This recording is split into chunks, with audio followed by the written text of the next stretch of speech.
Hello everyone. So the candidates tournament has finished with the victory of Fabiano Caruana.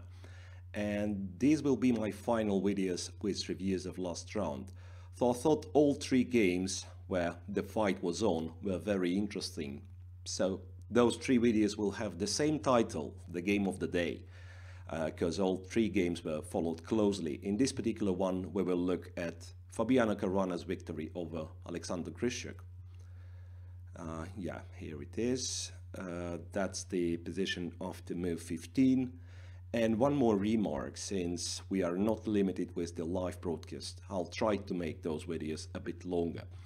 So, in this game, it really left a very strange feeling, because not that Grischuk was doing something strange. I mean, he was playing reasonable moves, and he got slowly outplayed by Caruana. So it was kind of felt hopeless for White. Right, well, and it's really hard to criticize this move, knight d4, going for a forced exchange operation, hoping to get the advantage of pair of bishops in the endgame.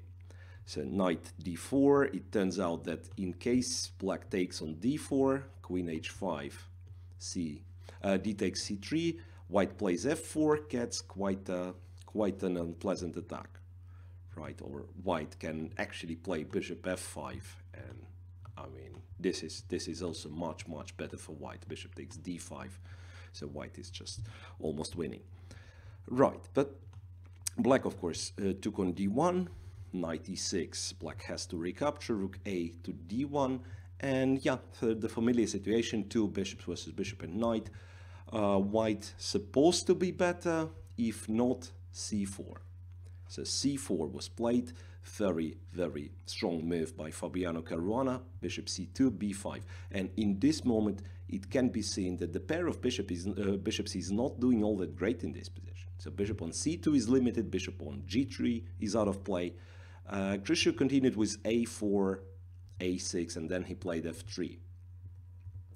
During the live broadcast, I was thinking maybe f4 with the idea f5 would have been better, but it turns out it was not, because in this case black plays rook c8, and in case of f5 he's the one to break in the center with d4.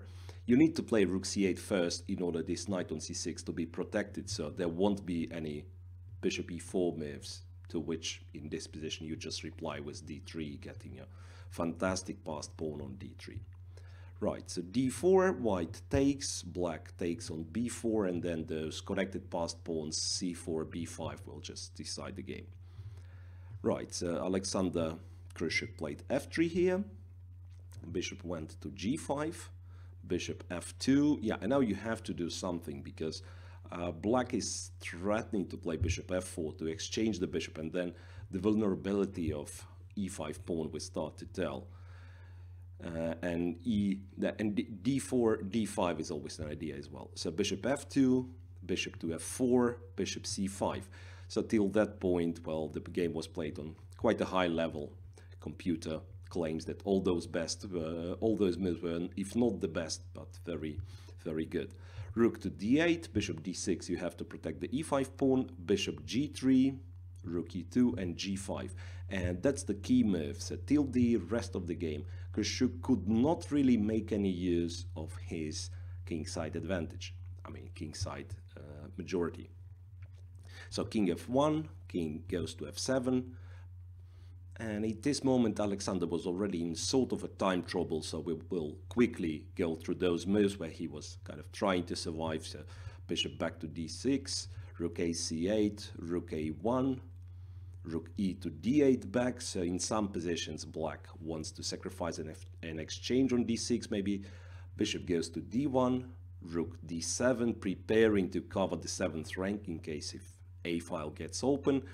Now it looks that Grischuk could have gone with a b5. That was the better move compared to what he did in the game. So a b5, we can check the following line.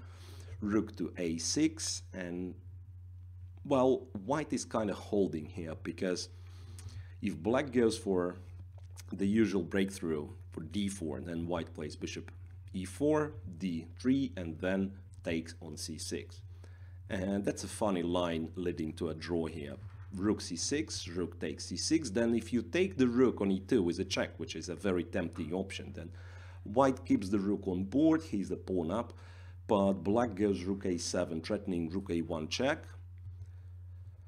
White has to go rook to e1. Well, in case if rooks are getting swapped here, rook c7, I think there is also not much white can do in this bishop's endgame despite being a pawn up. So rook e1, bishop takes, king takes, and this is just a perpetual because the king cannot really go too far from the d3 pawn. So rook a3 was played instead by Alexander Grischuk, and this allowed the breakthrough which costed him the game. So d4, a takes, c takes d4, knight d4, rook e to a2, and then c3 was possible, but the move Fabiano Caruana played, knight c6, proved to be good enough. So overall, a very, very nicely played game, and as I said, without clear mistakes from Grischuk, Caruana got him slowly outplayed.